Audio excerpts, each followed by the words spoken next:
देखिए, आज हम आप लोगों के सामने हड़प्पा सभ्यता बहुत महत्वपूर्ण टॉपिक है, महत्वपूर्ण बिंदु है, इसको लेकर आया हूँ। हड़प्पा सभ्यता। हड़प्पा सभ्यता को किस किस नामों से जानते हैं? हड़प्पा सभ्यता का काल कब से कब तक रहा है? हड़प्पा सभ्यता किस इतिहास के किस खंड के भाग के अंतर्गत आता है? हड़प्पा सभ्यता के कुछ नगर, हड़प्पा सभ्यता किस नदी के किनारे है, ये हम लोग सीखेंगे। हड़प्पा सभ्यता क्लास 12th का प्रथम चैप्टर है, ईंटे मन के तथा अस्थिया, उसमें भी है। ये हर कम्पिटिटिव एग्जाम में, हर UPSC, BPSC, Bihar SSC, Bihar GD, हर एग्जाम में इसकी चर्चा होती है। यह बहुत अच्छी बिंदु है। यह हड़प्पा सभ्यता के बारे में सर्वप्रथम इसको किस किस नामों से हम पुकारते हैं, यह देख लेते हैं। हड़प्पा सभ्यता को हम लोग किस किस नामों से पुकारते हैं। पहले सर्वप्रथम हम इसको सिंधु घाटी नाम से भी जानते हैं। सिंधु घाटी की सभ्यता, सिंधु घाटी की सभ्यता। उसके बाद हम इसको हड़प्पा संस्कृति, हड़प्पा संस्कृति।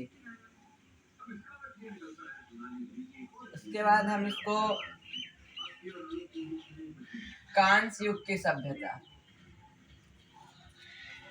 कांस्य युग की सभ्यता के बारे में भी जानते हैं। उसके बाद हम लोग इसको 4 नंबर में हम लोग इसको यह बोल सकते हैं, आद्य ऐतिहासिक काल की सभ्यता है। आद्य ऐतिहासिक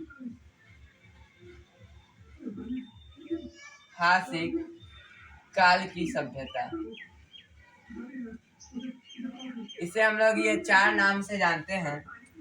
एक ये हड़प्पा सभ्यता बिंदु है, इसे सिंधु घाटी सभ्यता के नाम से, हड़प्पा संस्कृति के नाम से, कांस्य युग की सभ्यता के नाम से, आद्य ऐतिहासिक काल की सभ्यता के नाम से हम इसे जानते हैं, इसे पुकारते हैं। देखिए, हर चीज एक जो कंसेप्ट होता है वो समझना चाहिए। हड़प्पा सभ्यता क्या हुआ, हड़प्पा संस्कृति क्या हुआ, सिंधु घाटी की सभ्यता क्या हुई, कांस्य युग की सभ्यता क्या है, आद्य ऐतिहासिक काल की सभ्यता क्या है, इसकी थोड़ी चर्चा कर लीजिए। हड़प्पा सभ्यता, मान के चलिए सर्वप्रथम यह खोजी गई जगह थी। एक मान के चलिए देश मेरा भारत है। भारत का जब प्रलय हुआ, भारत जब अस्त व्यस्त हो गया, भारत जब दब गया, भारत की जब सभ्यता मिट गई, भारतीय अभी हमारी सभ्यता भारतीय सभ्यता है, भारतीय सभ्यता की जब अंत हो गई और मान लीजिए कोई वैज्ञानिक आए, कोई आदमी आए, पुरातत्विक खोज किए, यहाँ पे बिहार राज्य की खोज कर दिए, तो सर्वप्रथम बिहार की खोज किए, उसका नाम क्या हो जाएगा, बिहारी सभ्यता। उसी तरह हड़प्पा के एक जगह था, वहाँ पे इसका विघटन हो गया था, वहाँ पे प्रलय के कारण यह अस्त व्यस्त हो गया था, ये नीचे दब गया था। और हड़प्पा सभ्यता की खोज, हड़प्पा सभ्यता की खोज राय बहादुर दयाराम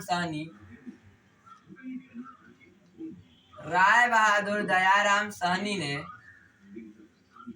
हड़प्पा सभ्यता की खोज राय बहादुर दयाराम सहनी ने 1901 ईस्वी में किया। सर्वप्रथम यह खोजी गई जो हड़प्पा संस्कृति थी, हड़प्पा सभ्यता, राय बहादुर दयाराम सहनी ने 1921 ईस्वी में रावी नदी के किनारे, किस नदी के किनारे, रावी नदी के किनारे इसकी खोज की थी। रावी नदी के किनारे हड़प्पा सभ्यता की खोज राय बहादुर दयाराम सहनी ने 1921 ईस्वी में खोजा इस हड़प्पा सभ्यता को। हड़प्पा सभ्यता के बारे में जान गए। हड़प्पा सभ्यता पहले खोजी गई थी, इसलिए उस सभ्यता की नाम हड़प्पा जगह को सर्वप्रथम खोजा गया था, इसलिए उसका नाम हड़प्पा सभ्यता पड़ा। और सिंधु घाटी सभ्यता इसका नाम लोग क्यों करते हैं, सिंधु घाटी, इसके कुछ जो क्षेत्र है, इसके जो भौगोलिक क्षेत्र है वह थोड़ा इस तरह से है। त्रिभुजाकार लोग कहते हैं, लेकिन थोड़ा त्रिभुजाकार नहीं है, क्षेत्र इस तरह से है। भौगोलिक इसका जो क्षेत्र है तो ये इस तरह से है। हड़प्पा सभ्यता की जो स्थाने थी, जो स्थल था, वह सिंधु घाटी के किनारे बसा हुआ था, इसलिए इसको सिंधु घाटी की सभ्यता कहते हैं। उसके बाद हड़प्पा संस्कृति। हड़प्पाई लोग की जो संस्कृति थी, जो रीति रिवाज थी, वहां पे जो हड़प्पा में पाई गई, इसलिए हम लोग इसे हड़प्पा संस्कृति भी कहते हैं। कांस्य युग की सभ्यता, अभी लौ युग है, उस समय कांस्य युग था। उस समय जो अन्नागार था, ये सब कांसे का था, इसलिए इसको कांस्य युग की भी सभ्यता कहते हैं। आद्य ऐतिहासिक काल, हड़प्पा सभ्यता का साक्ष्य प्रमाण हमारे पास मिला है, लेकिन उसकी हम लिपि को नहीं पढ़ पाए हैं, इसलिए उसे आद्य ऐतिहासिक काल में इसको इसे यह आता है, इसलिए यह आद्य ऐतिहासिक काल हड़प्पा सभ्यता कहलाता है। हड़प्पा सभ्यता के बारे में हम लोग जाने कि हड़प्पा सभ्यता को इस नाम से क्यों पुकारा जाता है, इसका इसका कारण समझ गए। हड़प्पा सभ्यता की खोज राय बहादुर दयाराम साहनी ने 1921 ईस्वी में रावी नदी के किनारे, इसमें लोग कंफ्यूज है कि किस नदी के किनारे हड़प्पा सभ्यता है, सिंधु नदी के किनारे या रावी नदी के किनारे। हड़प्पा सभ्यता रावी नदी के किनारे बसा हुआ एक शहर है। हड़प्पा सभ्यता की खोज ये राय बहादुर दयाराम साहनी ने किया था। इसका पुरातात्विक सर्वेक्षण भारतीय प्रथम गवर्नर, भारतीय general Cunningham, Alexander Cunningham, Alexander Cunningham ने 1875 में, 1875 ईस्वी में अलेक्जेंडर कनिंघम ने भारतीय पुरातात्विक सर्वेक्षण का जब वह पता लगाए कि रेल की जब पटरी बिछ रही थी, वहां जब इसकी ईटा गई, ईटा के बाद वह पता लगा कि यहाँ पे वो ईटा ऐसे ही नहीं है, कोई सभ्यता थी, कोई संस्कृति थी। इसलिए अलेक्जेंडर कनिंघम ने 1875 में भारतीय पुरातात्विक सर्वेक्षण के पहले जनरल थे, और 1921 में राय बहादुर दयाराम साहनी साहब आए और हड़प्पा संस्कृति की खोज किए। उस समय 1921 ईस्वी में इन्होंने खोज किया। ये खोज करता अगर पूछे तो राय बहादुर दयाराम साहनी कब किए? 1921 में। किस नदी के किनारे हड़प्पा अवस्थित है? रावी नदी के किनारे। इसके बहुत प्रमुख से शहर हैं। एक इसका मोहनजोदड़ो, इसका एक प्रमुख शहर है मोहनजोदारो।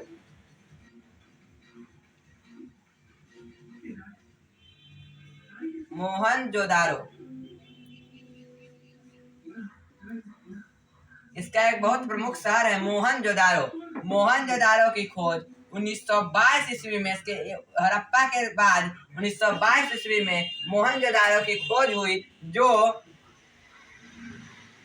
मोहनजोदारो की खोज राखलदास बनर्जी ने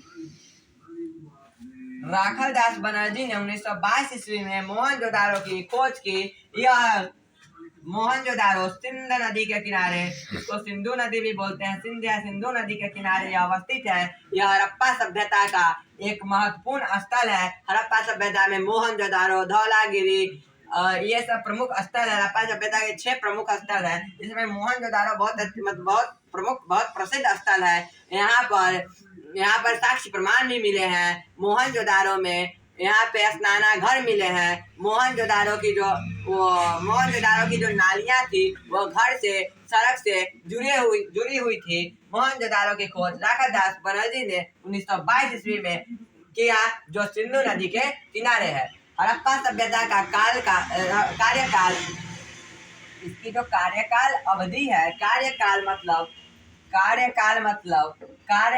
काम, काल मतलब समय। काम का जो समय है, हड़प्पा सभ्यता का कार्यकाल नहीं, हड़प्पा सभ्यता का कालखंड बोलिए। कालखंड, समय खंड मतलब ये कब से कब तक यह अस्तित्व में था। यह अस्तित्व में, हड़प्पा सभ्यता बहुत पहले अस्तित्व में थी।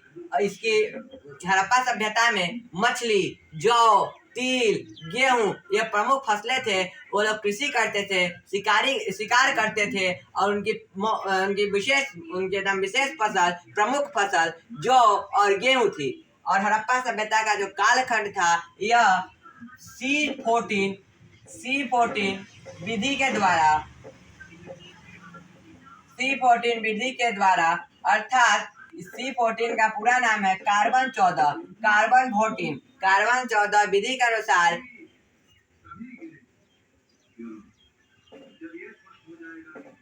एलिवेल ने इनकी खोज की। C14 कार्बन 14 विधि के द्वारा रसायन शास्त्र के जानकार आदमी वो उनका नाम था शायद, उन्होंने इसकी खोज की और इस विधि के द्वारा उन्होंने बताया, इस विधि के द्वारा किसी भी पुराने चीज जो अस्तित्व में थी या नहीं थी, जो कितने कालखंड कितने साल पुराना है, उसके बारे में इस विधि के द्वारा पता चलता है। तो इस विधि के द्वारा आप लोग अगर लुसेंट किताब पढ़ते होंगे, लुसेंट में इस विधि के द्वारा अगर 2021 का अगर किताब पढ़े हैं तो यह हड़प्पा सभ्यता का जो कालखंड है जो 2500 से 1700 ईस्वी है। अगर आप नया एडिशन का पढ़ रहे हैं 2022 या 23 का अगर पढ़ रहे हैं तो आपको यह कालखंड यह समय 2500 से 1750 ईस्वी ईसा पूर्व पता चलता है।